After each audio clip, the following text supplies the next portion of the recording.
واقعی خمینی اور تمام لوگ ہیں، یہ حضرت امام حسین کی محنتوں کا ثمر ہے، امام حسین کی محنتوں کا ثمر ہے۔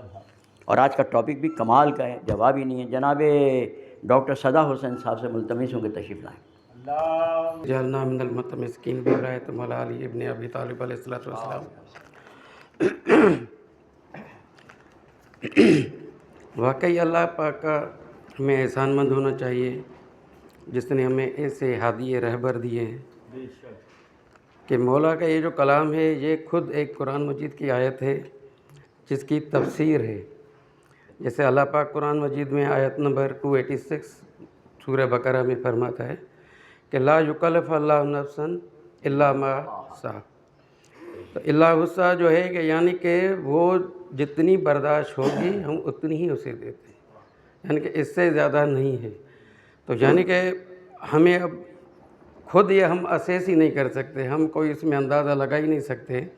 کہ یہ مصیبت میرے لیے بڑی ہے، یہ مصیبت میرے لیے چھوٹی ہے، کیونکہ جب اللہ پاک نے فرما دیا کہ جو بھی مصیبت آتی ہے وہ اس کی برداشت کے قابل ہوتی ہے، اس سے زیادہ نہیں ہوگی۔ جیسے ابھی عیسیٰ مہدی نے قرآن مجید کی جو آیت پڑھی اس میں جو جملہ آتا ہے انا للہ و انا الیہ راجعون،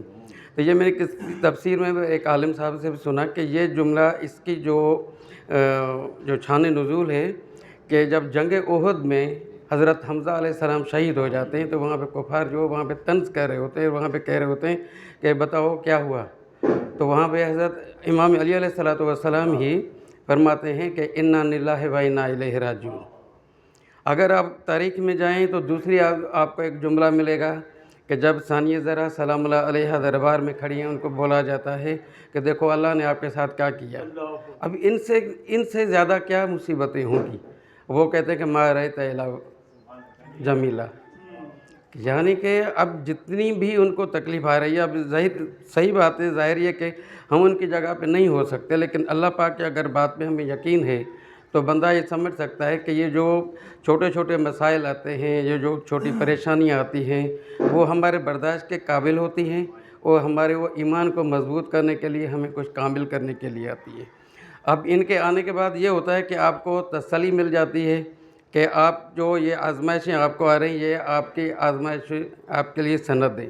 جب دل بوجھل ہونے لگے تو آپ یہ سوچ لیں کہ اللہ پاک آپ کی استطاعت سے باخبر ہے کہ آپ کو اس سے زیادہ تکلیف نہیں دے گا جتنی آپ برداشت نہیں کر پاؤ گے، اور اس کے بعد آخر میں آپ کو اس کے صبر کا پھل ملتا ہے کہ آپ جو ہے ہر آسانی کو، ہر مشکل کو آسانی سے حل کر دیتے ہو، اور بالکل ہر مشکل کے ساتھ آسانی ہے۔ آخر میں ایک چھوٹا سا واقعہ میں نے اس دن پڑھا، حضرت سلیمان علیہ السلام کے دور کا ہے۔ حضرت سلیمان علیہ السلام کو ایک ان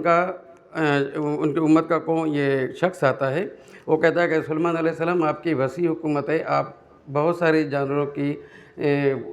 زبانیں سمجھتے ہیں، آپ مجھے بھی سمجھا دیں، مجھے بھی تعلیم فرمائیں۔ تو سلیمان علیہ السلام کہتے ہیں کہ اس بات کو چھوڑ دو، تم جہاں پہ ہو وہاں پہ ٹھیک ہو، زیادہ مسئلے میں آ جاؤ گے۔ کہہ رہے نہیں آقا پھر بھی کچھ سمجھا دیجئے، کہ وہ کہتے ہیں کہ کتے کی اور مرغے کی زبان ان کو سمجھا دیتے ہیں۔ اب اتفاق سے اس کے گھر میں کتا بھی تھا اور مرغا بھی تھا۔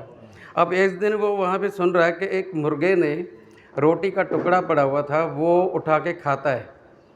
تو کتا اسے کہتا ہے کہ یار تم تو دانہ بھی چگ سکتے ہو جبکہ میں دانہ چگنے کے قابل نہیں ہوں، تو یہ ٹکڑا مجھے دے دو، آپ جو ہے دانہ چگ لینا۔ اس نے کہا کہ بات سنو، یہ بات تو صحیح ہے لیکن تمہیں کل گوشت پیٹ بھر کے ملے گا، اس لیے کہ کل جو یہ ہمارے مالک کا گھوڑا ہے نا یہ مر جائے گا، تو کل تم اسے پیٹ بھر کے کھا لینا اور تمہارے لیے گوشت ہوگا۔ مالک اس کا سنتا ہے، اسی دن گھوڑا بیچ دیتا ہے۔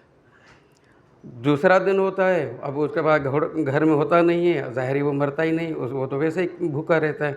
تو اسے کتا کہتا ہے یار تو نے میرے ساتھ چیٹنگ کی ہے، دیکھو ابھی یہ کل کہہ رہے یار وہ جہاں پہ اس نے بیچا ہے وہاں مر گیا ہے،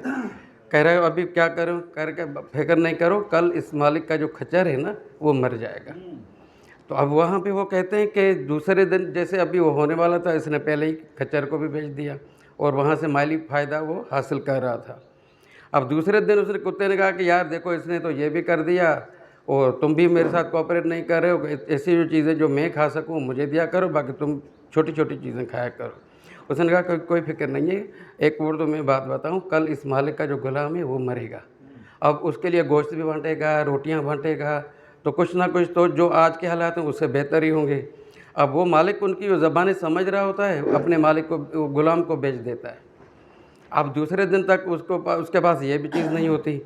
تو وہ کتا اس سے بہت ناراض ہوتا ہے مرغے سے، اور اسے کہتا ہے کہ یار ہر باری تم جیت لیتے ہو اور میرے پاس تو کچھ میسر نہیں ہوتا۔ اسے کہتا ہے اب آخری بات تمہیں بتاؤں۔ کہہ رہا کیا؟ کہہ رہا کل جو ہمارا مالک ہے نا خود مرے گا، اور ظاہر ہے اس کے لیے تو بہت کچھ ہوگا پھر۔ تو اب جب وہ دوسرا دن وہ ہونے والا ہوتا ہے تو وہ مالک اس کا جو ہے حضرت سلیمان علیہ السلام کے پاس جاتا ہے، کہہ رہا اب مجھے کوئی تدبیر بتائیں، ابھی تو کل میرے لیے ٹائم آ گیا ہے۔ اس نے کہا کہ سلیمان علیہ السلام نے اس بندے کو کہ اللہ پاک نے تمہاری طرف قضا 3 دفعہ بھیجی، تمہارا مالی نقصان ہو سکتا تھا، لیکن اب میں تمہارے لیے ایمان کی سلامتی کی دعا تو کر سکتا ہوں لیکن یہ مصیبت نہیں ٹال سکتا۔ تو مقصد یہ جو مشکلات پریشانیاں مالی ہوں یا تھوڑی جانی پہ ہمیں اگر کوئی نقصانات آتے ہیں تو وہ اللہ پاک کی طرف سے ہمارے لیے ہماری منزلت کو بڑھانے کے لیے، ہماری معرفت کو بڑھانے کے لیے ہوتی ہیں، اور اس سے ہم بہت بڑی مصیبتوں سے بچ سکتے ہیں۔ اللہم صلی علی محمد و آل محمد۔